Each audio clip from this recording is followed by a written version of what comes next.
winter aid distribution surveys, Tzu Chi volunteers in China also visit flood victims to provide care. Tzu Chi provides Miaoli's Liuhe Elementary with 14 prefab classrooms during the reconstruction period. Welcome to DaAi Headlines. I'm Miaoli. Thank you for joining us. With the winter months fast approaching, Tzu Chi volunteers in China have begun preparations for year-end winter aid distributions. Recently, volunteers visited Hubei province's武汉, which was struck by destructive floods this July. While conducting preliminary surveys, they also took the opportunity to visit the elderly to bring them some love and care. Early in the morning, 37 volunteers from Wuhan, Yicheng, and Huanggang, along with 3 scholarship recipients, meet up in Hankou, ready to conduct a preliminary survey of this year's winter distribution. With the village leaders showing the way, 13 groups of volunteers make their way into the village that was devastated by the July floods. Mr. Liang, whose home is on the verge of collapse, is temporarily staying with his brother. Farmers expressed that harvest reduced by half this year.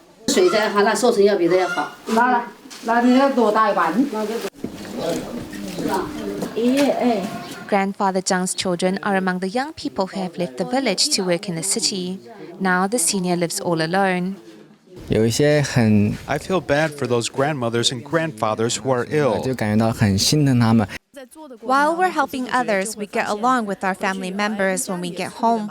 This is because when we are doing charity work, we are always kinder and more compassionate to people we come across. So we should treat our family the same, if not better. Grandfather Shi's son is currently in Beijing receiving treatment. Volunteers brought warmth to the senior's home on their visit. 甘愿做，欢喜受。这句话意思就是说，我们甘愿做我们应该做的所有的事情，我们欢喜地接受生活给我们所有的磨难。 At an age where they should be enjoying blissful family life, these seniors are constantly worried about their children's safety and well-being. However, the love and care of volunteers have made them temporarily forget their worries and lifted their spirits. We bring you a 2-part series report on medical issues affecting seniors. Today's topic is dementia, which is the decline of brain functions, including memory and ability to perform tasks. Dementia symptoms include loss of short-term memory, as well as a change in personality and behavior. Next, we meet one such family that is affected by this debilitating illness.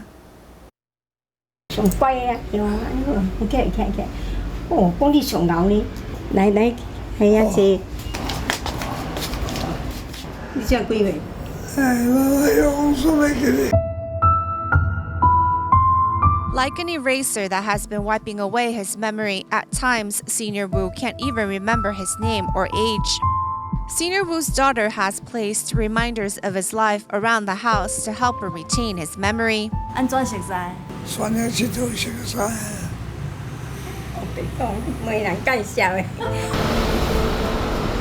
Both husband and wife are 91 years old, but for the past 10 years, wife Wu Chenggui could only swallow her sorrows when her husband's emotions are out of control.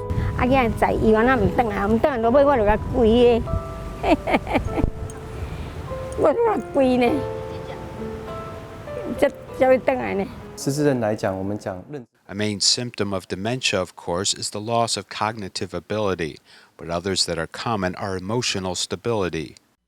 The World Health Organization estimates globally every 3 seconds, one person suffers from dementia. This year in Taiwan, 260,000 people have dementia, and in 5 years, it is estimated the number will increase to 320,000.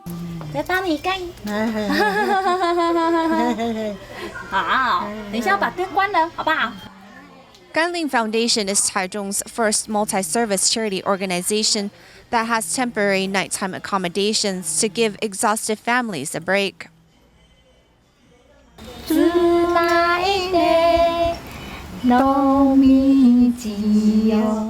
Singing a familiar song and playing with a doll, these activities can help stabilize a senior's emotions. Doctors also suggest outdoor activity instead of watching TV at home. Walking isn't just exercise for the body, it also helps to stimulate the brain. While walking, our brain is working. By looking around our environment, our cognitive senses, hearing and vision, is connected. It helps to reactivate it. The onset of dementia is preventative, but after being diagnosed with the disease, besides taking medication, there are other methods to delay the worsening of symptoms so that family members can find back their most important memories. 这个啥人？这我一生的上重要的人，某啦。某哦，拍手拍手。会记哩哦。啊，某什么名？敢会记哩？ Dementia doesn't affect every elderly, as next we meet Jian Lu from Caotun Township, Nantou, who is 106 years old. Despite her old age, she still works in a grocery store where she has worked for over 60 years. She has a great memory and can clearly remember every price of each item that she sells. Though she never went to school, she is still able to count and give change.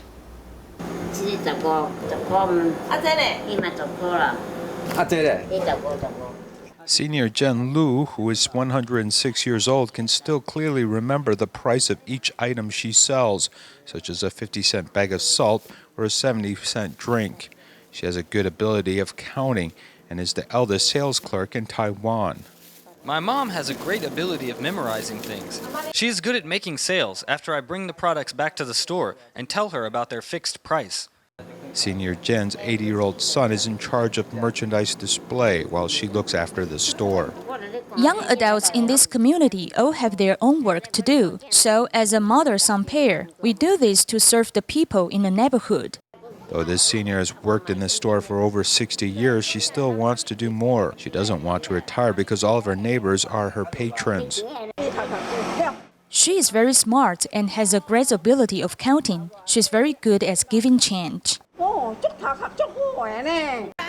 the senior suffers injuries to both of her legs due to a fall years ago and has to walk with a walking aid, she is still healthy overall. She says that eating light food is the best tip for living longer.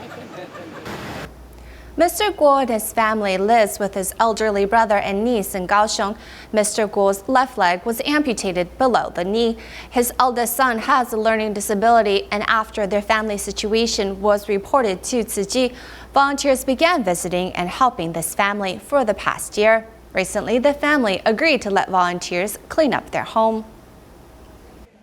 When the volunteers enter the house, there's a strange smell in the air, and they can hardly discern what is useful and what is garbage in the living room. The volunteers also see dirty dishes and leftover food along with a greasy stove in the kitchen, but they are ready to clean it no matter what. Volunteers first moved everything outdoors. They also use ropes to bring things from the second and the third floors. Mr. Guo and his niece go through everything to ensure what they want to keep or throw out. His lower left leg was amputated, so he can't clean his home unless we do it for him. It was Mr. Guo's eldest son that brought Tzu Chi to this family. At school, the young boy had a learning disability, so the school reported his case to Tzu Chi. When the volunteers came, they noticed Mr. Guo could not move around freely. His wife was too young to know how to keep their house clean, so the house was very dirty. The volunteers spent a year convincing this family, finally getting their permission to clean the home. 平平安安，大吉大利，旺旺来，像大新厝安尼啊，爱保持干净哦。 Mr. Guo and his elder brother are touched to see their home clean as new again. The volunteers give them their blessing and hope this family will change their lifestyles and rise again. Miaoli's Liuhe Elementary dates back to the Japanese colonial period in Taiwan. Of the 320 students who attend the school, 80% are of Hakka descent. In fact, the school has won numerous awards for its Hakka musical performances. With the school's buildings as old as 70 years old, many of the buildings are considered dangerous. Thus, the school has applied and received funding from the government to rebuild the classrooms. During the reconstruction period, the Tzu Chi Foundation will provide 14 prefab classrooms for students to use to ease the worries of the school. Yeah,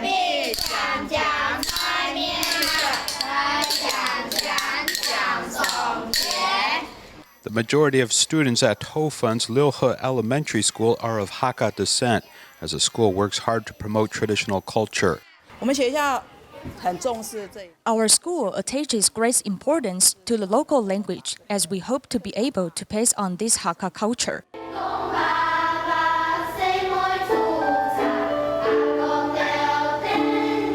Liuhe Elementary School was around during the Japanese colonial era and has 70 years of history. Unfortunately, the age of the school leads to problems that need to be resolved immediately. Our toilets still have wooden doors, and the boats should be considered antiques. The former classrooms have rare wooden frame windows, which make it identified as a dangerous school. And beginning 3 years ago, students were barred from using it as it was converted into a teacher's office.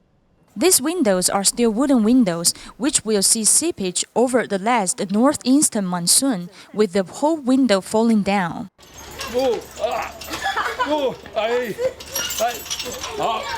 Teacher Lin Zhijiang actually graduated from the school 30 years ago. Now that he is serving back at his alma mater and looking at the games they used to play brings back many fond memories.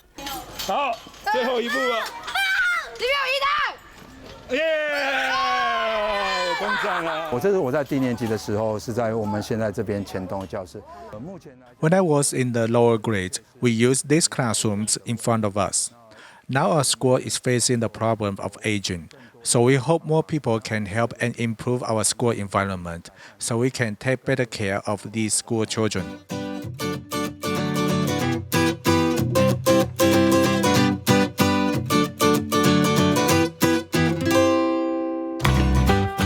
While funding for the rebuilding of the school has lagged, the school no longer has to worry about raising money for temporary classrooms. Now many are waiting for the safe completion of new school premises as soon as possible to allow children to learn in ease and comfort.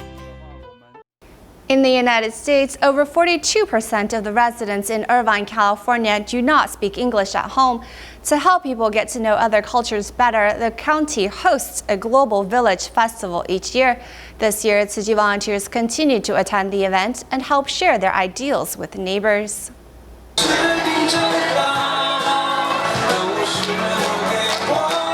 Volunteers from Orange County have joined the annual Global Village Festival for the last 10 years. And among the most popular items at the booth is Tzu Chi's Jingsi aphorisms in Chinese.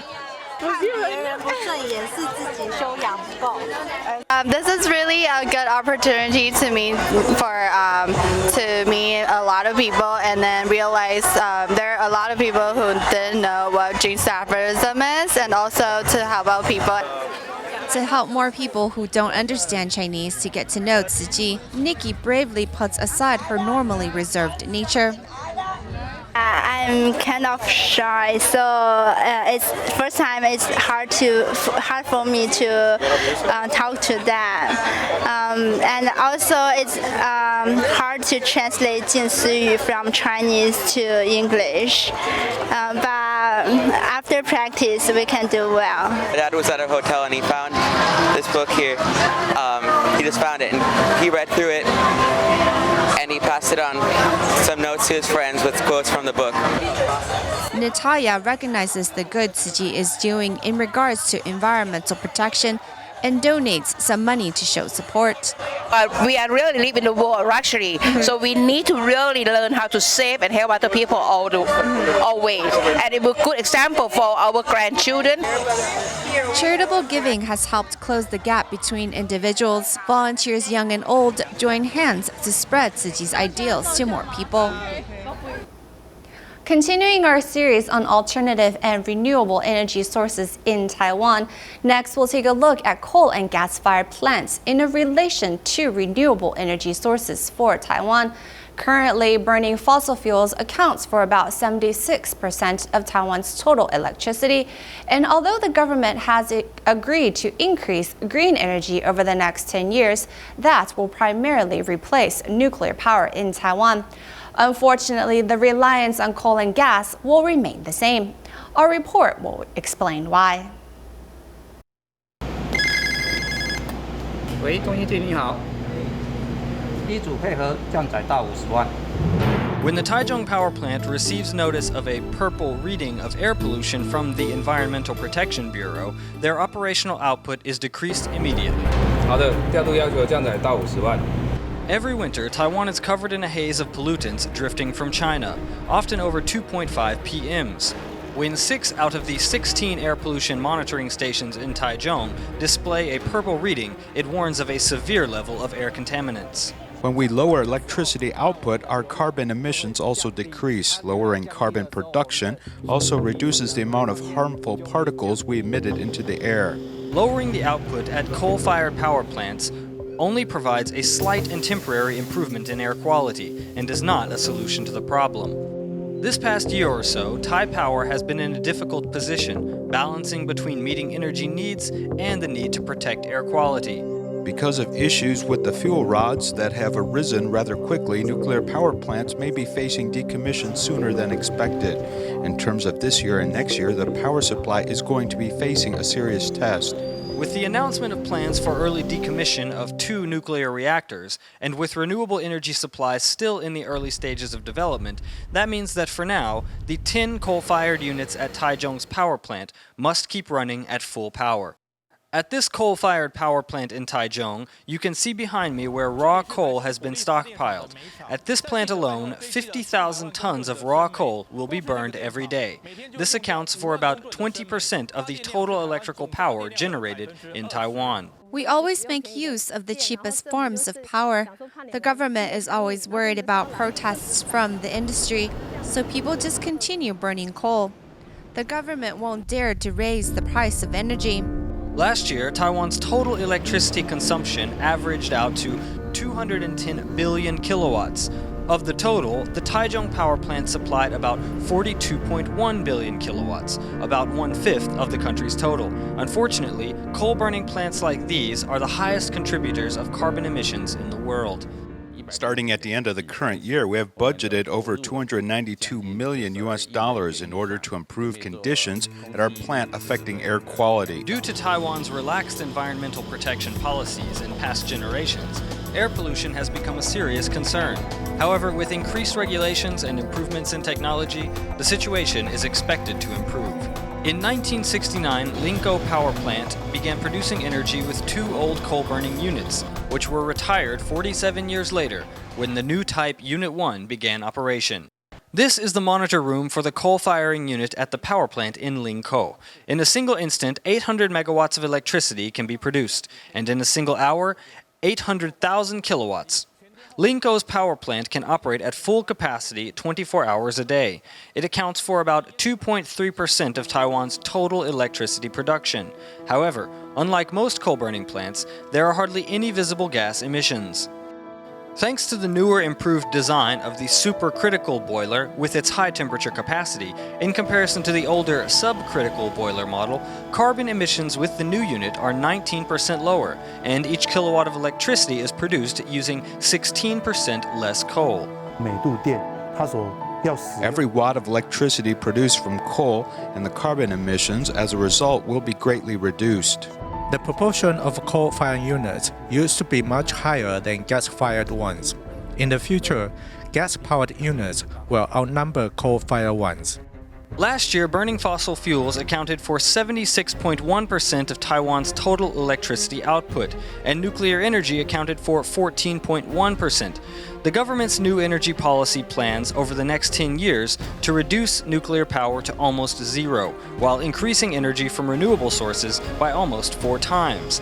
However, the ratio supplied by burning fossil fuels is hardly expected to change.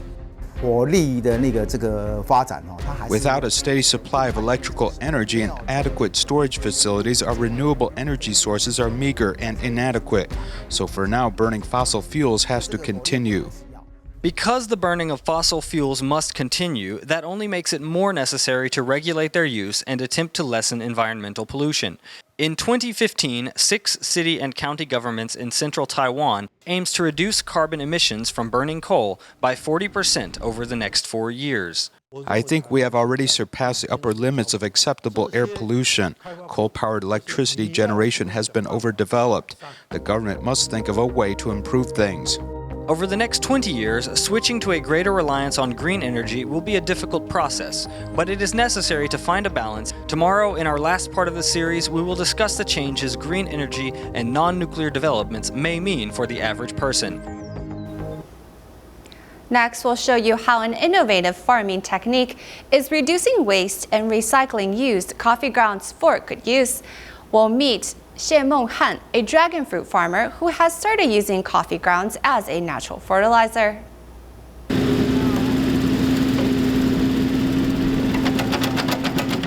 These people are working hard under the hot sun, collecting fertilizer. But what kind of fertilizer is it exactly? It's not regular soil. It's actually used coffee grounds. One shovel after another, and all of the discarded coffee grounds have been collected after 6 months of fermentation. This is Xie Menghan, a dragon fruit farmer. He puts up with the smell of the fermenting coffee grounds because they make an excellent natural fertilizer for his crop of red dragon fruit. In the past, he dealt with problems from snails destroying his crops, as well as the burden of expensive fertilizer. Coffee grounds not only make an excellent, cheaper alternative, but they also have reduced pests. Generally speaking, the grounds of the coffee are just considered waste and discarded, but experts say the nitrogen content of the coffee is pretty high, so it's very suitable for our purposes as fertilizer for dragon fruit. The use of old coffee grounds is an excellent example of innovation that can help the environment and increase sustainable options for agriculture. Xie Menghan is working with 6 friends to establish a system to secure coffee grounds for his 8.8-hectare dragon fruit orchard, and they are confident about the future of their business. According to the United Nations Food and Agriculture Organization, 1.3 billion tons of food gets wasted every year. This will be enough to feed 842 million starving people twice. Global organizations are working to put an end to food waste. Here in Taiwan, similar groups have come together to tackle the problem of food waste as well. 丢弃的食物呢，其实可以用，我们把它收集起来做成便当。 Fruits and vegetables collected from the market that are near expired can be turned into delicious lunchbox meals, which are then delivered to solitary seniors. With the help of a nutritionist and chef, we can turn these donated ingredients into very tasty lunch boxes, which we deliver to the borough head to distribute to seniors and those in need. Since the start of this campaign on September 5th, close to 1,400 lunch boxes have been handed out to disadvantaged families by the end of September. Food waste is a very serious problem. About 1/3 of food is thrown out every day. It's a horrendous problem. We want to appeal to members of the public to cherish food.